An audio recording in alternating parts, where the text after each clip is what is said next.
Today we do lyrical analysis on a song that recently came out, and Andrew and Ben give phenomenal answers to a question about Bible college. Welcome to the To Be the Church podcast, where we explore what it looks like to truly be the church in today's culture. We're all three here right now. Ben's here, Andrew's here, and I'm Tyler. All right, so we're going to do some lyrical analysis today, which is a segment that we used to do on this podcast, and we're going to bring it back today. But before we do that, I saw a funny Instagram post this morning, and I screenshotted it thinking this would be a good one to talk about on the podcast.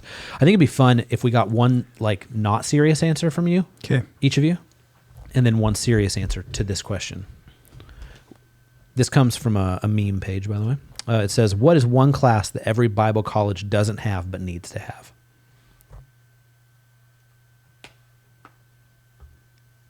Serious answer? Maybe something on political theology. Interesting. Oh, man, off the top of my head, something that they don't have but need to have? Yeah, like that. Yeah. Gosh, I'm not good off the cuff like this. I'll give you my answer while we wait. Math. The amount of pastors that I've have dealt with over the years. I had to take math at Bible college. Really? Yeah, oh, really? One required course, for general ed, just like history, science, all that stuff. I just you didn't have to do that? No. The amount of Bible college people I didn't go talked to Bible college. I mean, I went to just a liberal arts university. Yeah, that's what I went to as well. Yeah, I did. Well, I had math requirements, but I was able to get them checked off without having to take any math classes. Did you take history and science? I took history. Yeah, I didn't take science. I just had to take one math course. I clept out of science, and then math, my SAT score allowed me to not have to take it. Ooh, in nice my flex. I like that. Yeah, because Corbin was liberal arts as well. Yeah. But yeah. Yeah. But yeah, the serious answer for today is math, because I the amount of times I'm dealing with people and dude, you don't know how to add. They're sorry, they didn't make me take any math classes in college.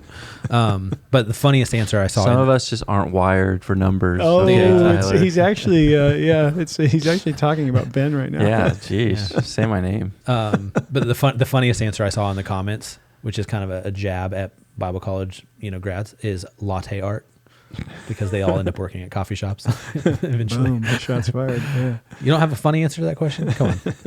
No. Give me something, Ben. I'm counting on you. Sorry. I don't know.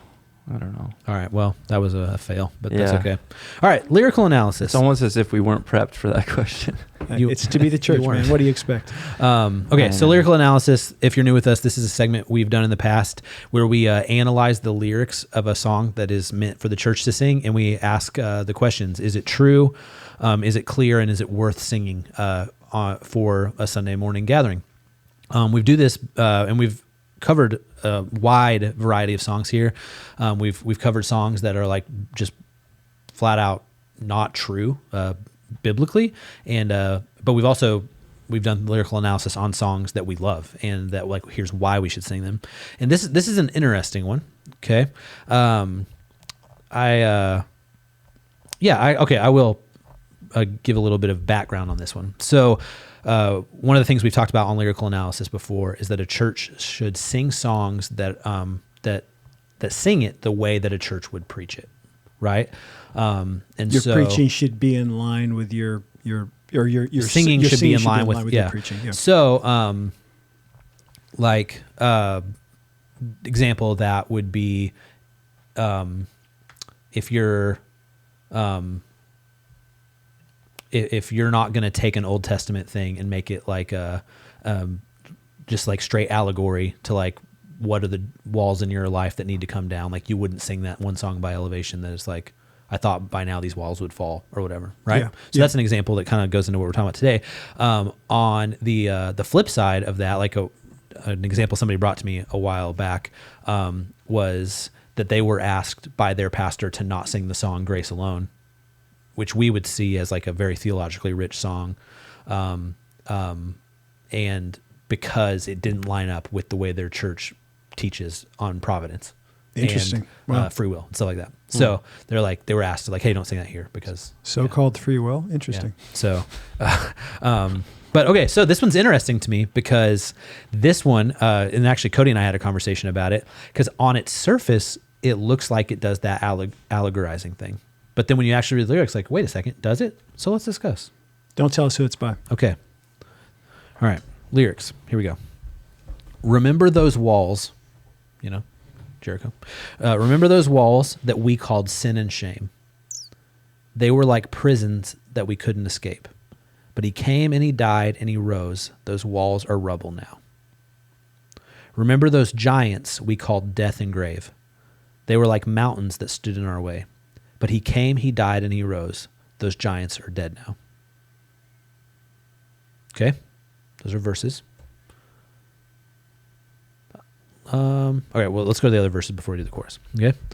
Remember that fear that took our breath away. Faith so weak that we could barely pray. But he heard every word, every whisper. Now those altars in the wilderness tell the story of his faithfulness. Never once did he fail, and he never will. Who pulled me out of that pit? He did. Who paid for all of our sin? Nobody but Jesus. Who rescued me from that grave? Yahweh. Who gets the glory and praise? Nobody but Jesus. And then we'll go to the chorus now. This is our God. This is who he is. He loves us. He bore the cross, beat the grave. Let heaven and earth proclaim, this is our God, King Jesus. What are your thoughts? I'll let you go first, Ben. I think, there's a difference between interpreting the Old Testament like allegorically versus doing something that's called typology. So for example, with the giants one, if that's kind of a reference to David and Goliath, but then saying that the giants were sin and shame, is that what it was? Death and grave. Death and grave. I do think a correct way to understand the story of David and Goliath is not that we are David, the brave one, but we are the scared Israelites who need God's anointed to save us from our enemies.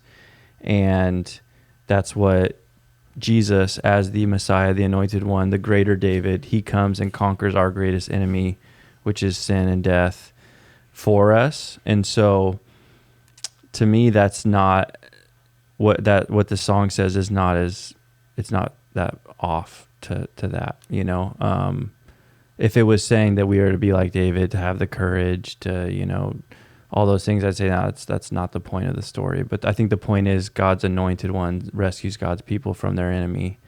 And that's fulfilled in Christ in regards to not a literal giant, but sin and shame and those things. So that part I don't have a problem with. The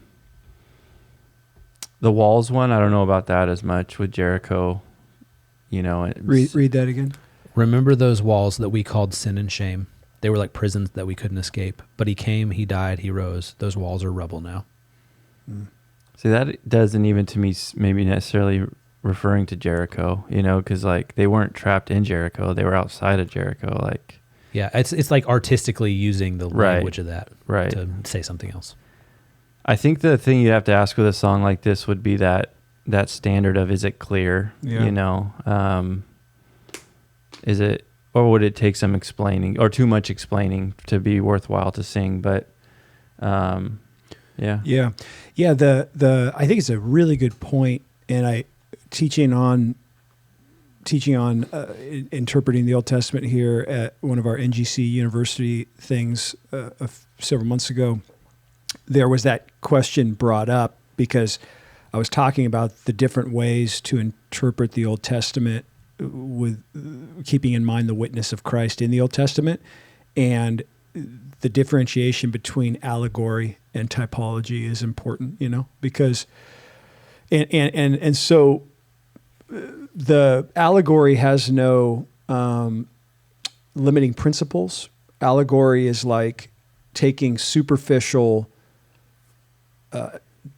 details in stories and then just drawing lines to concepts and with really no limiting principle. And so, and that's a major problem with allegorical interpretation, is that you could just make crap up. I mean, you just can and no New Testament precedent Exactly. beyond the Sarah and Yeah. Hagar thing, but that's kind of a unique thing in Galatians. Exactly. Yeah. And so that's a very unique. And so and it could be argued that the term allegory there is just type anyway. Mhm. But I think like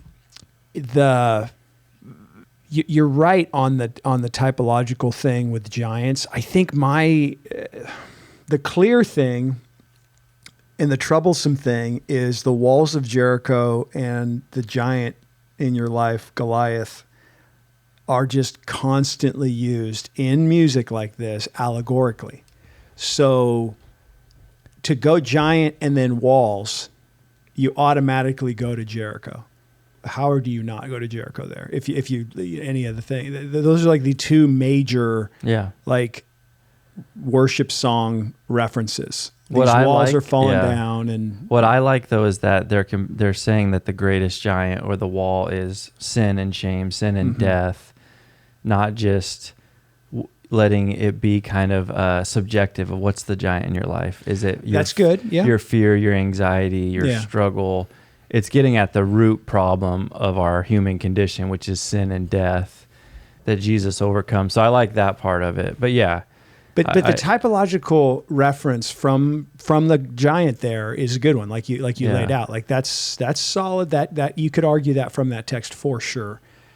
The walls one is where it breaks down. That's when you go, if you're talking about the Jericho walls, and if you're not, yeah, you are. You're like that's such a common thing that when you hear walls, and making the typological jump there becomes, what do you got? Oh, I just rereading it.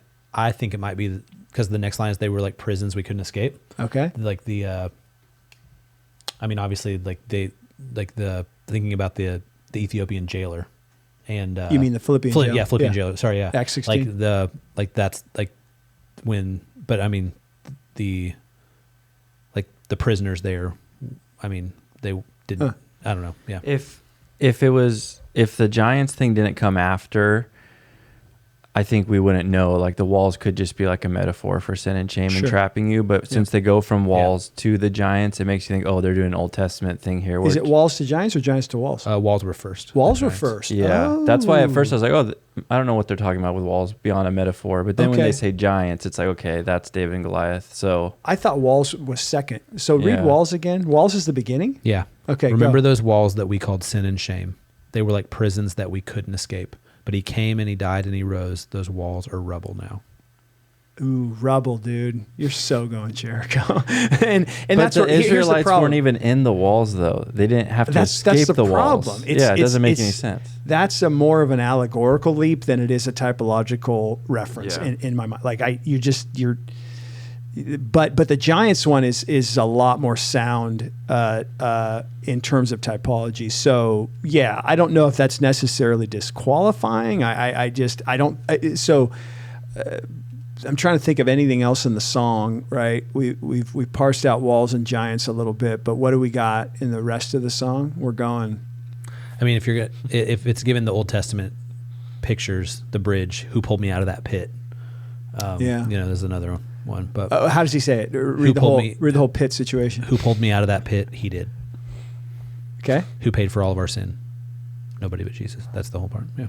Few pits in the Old Testament, man. You got Jeremiah in the pit. That's a bummer. Like he's all sunk down there in the miry garbage. Remember when he was like the bog? Yeah. You got Mark Batterson in the pit with the lion. No, we don't have him in the pit. Joseph, right, thrown in a pit by his brothers. Yeah, that's the one that came to mind first. Was Joseph in a pit with his brothers? But I thought of the Who psalm. pulled me out of that pit? The Ishmaelites. You lifted me up from the miry bog, set my feet upon a rock. You know, that sort of thing. That's in the Psalms. Action. Yeah, it's kind of the walls one that has probably the most issues. The court, I like how much, as you guys know, I think we should sing songs about Jesus and the gospel. So hot take. Yeah, never heard that. Which sometimes you guys seem to not. So, do you think this one's about Jesus and the gospel? I just like that it talks a lot about Jesus Tyler, defeating what's our the name of the sin song? and death. This is our God. This is our God. Who sings Lyrics. it? Phil Wickham. I was going to say, is this a new Wickham? Because is this one of his new ones? Mm-hmm. Yeah. Because my daughter and my wife are listening to the newest album of his constantly. And so this is good. Okay, who pulled me out of that pit? He did. Who paid for all our sin? Nobody but Jesus, Ben.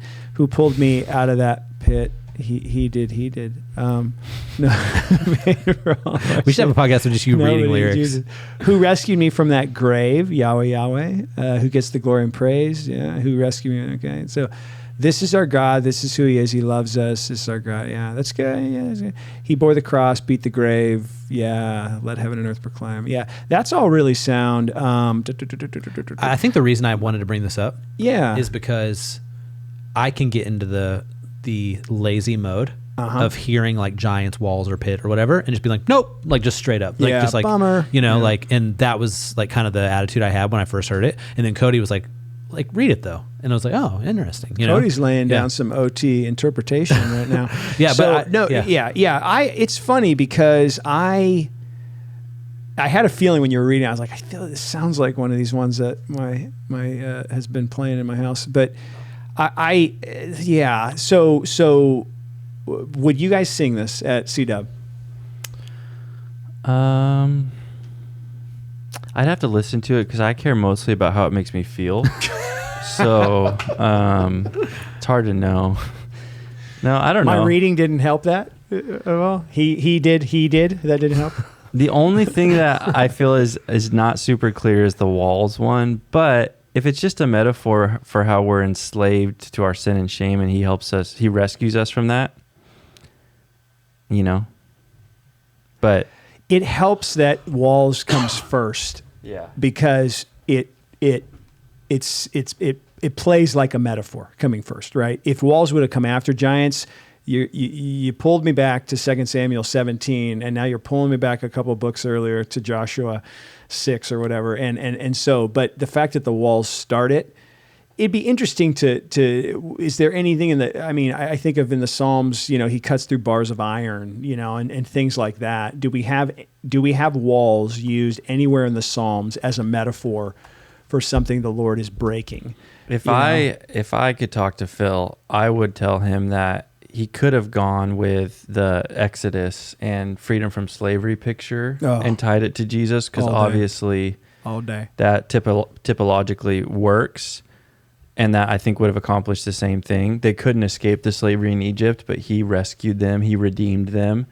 Then we have no problems. It's just the walls part. All right, I'm looking up walls here. So we're building some walls here. Tearing down some walls. Cement walls, sheetrock walls.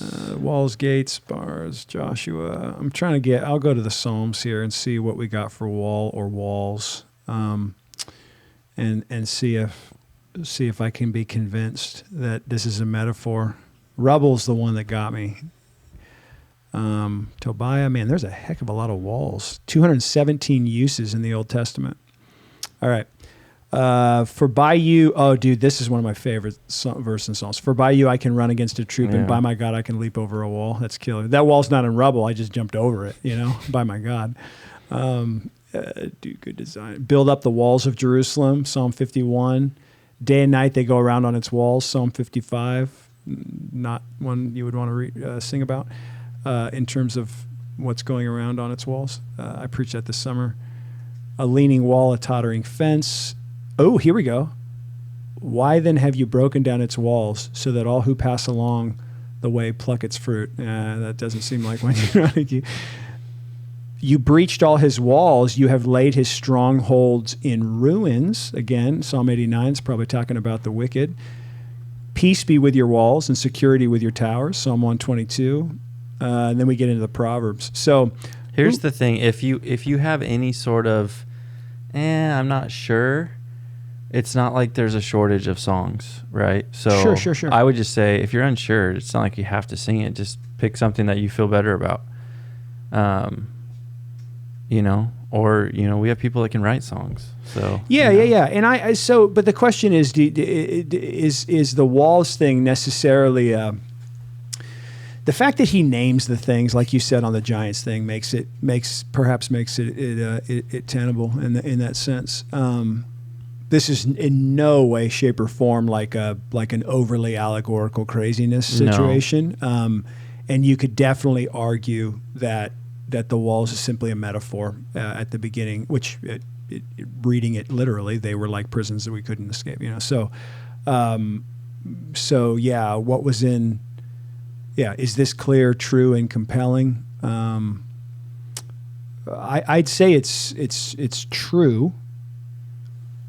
I'd say it's probably compelling. Would you say it's compelling, Tyler? Yeah. Do you ever? We don't have to go down this rabbit trail, but it's in the song. Do you have any thoughts about when a song talks about God dying or God bearing the cross? Does that, because God can't die. God the Son took on a human nature, so he was susceptible to death.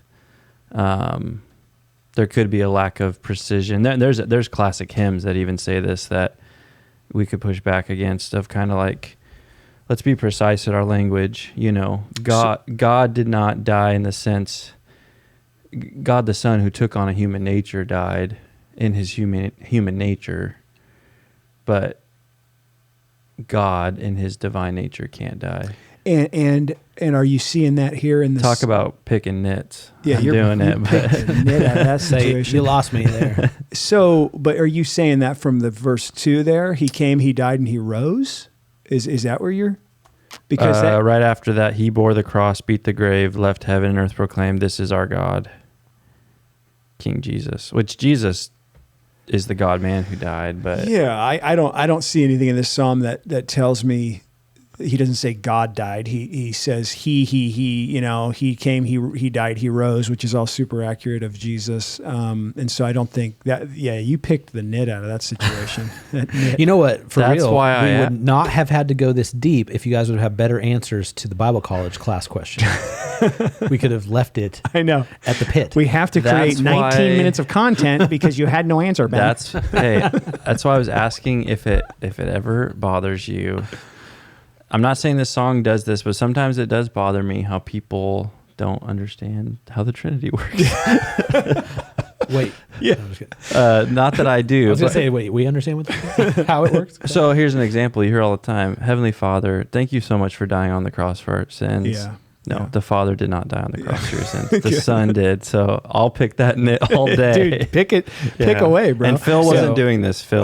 Phil wasn't all doing of- that. Yeah. no. John Piper posted this week about that churches should revisit whether or not we should allow coffee in our I auditoriums. love that. That went crazy I know, right? online. And Yeah. so, the same guy, he like had a big thing for a while where he was like people praying to Jesus instead of God the Father. Like, Yeah. that really bothers him. Yeah, like yeah, that's a big deal for him, saying like Jesus, like praying to Jesus. Piper had that Yeah, problem? Yeah, Hmm. yeah. Yeah, that's a precision thing. I had Yeah. I had a seminary professor who used to go off on that. Yeah. Yeah. Like, dear Jesus? No. That's what I do at my house. I don't know what you guys. Yeah. I've seen Piper talk about that. I think he's saying predominantly the biblical model is to the Father. Yes. Yeah. But then you have like Stephen when he's being stoned praying to Jesus, So I think there's occasions where he'd say you could pray to all three. But yeah. But I'm all about the whole thing of lyrical analysis for us comes from our value of precision in language. Like when we're talking theology or singing theology or whatever, like. And sometimes We've you gotta try to be pick a precise. nit and you realize there's no nit to pick. Yeah, and I so- feel like there wasn't a nit to pick on the thing. Yeah, you I were was saying. trying, but But it was worth a nice shot. bridge into the Trinitarian stuff, which Yeah. maybe we could call back at a later time. But I mean, we've created the daylights out of the content on this one. We've wrung out the last bit of toothpaste from this tube. So as we learned in youth ministry, you can't put the toothpaste It's back. painful to watch them try to talk about anything after 9 minutes or whatever. What's the comment going to be or whatever? All right. Yeah, it's funny when people talk to me about lyrical analysis, they have one of two things to say. They either say, "Man, you guys are really nitpicky," like just like that just seems so ridiculous, or they say, "I really wish my church cared about this." And so we're here for you. The church listeners. That's it. See you later.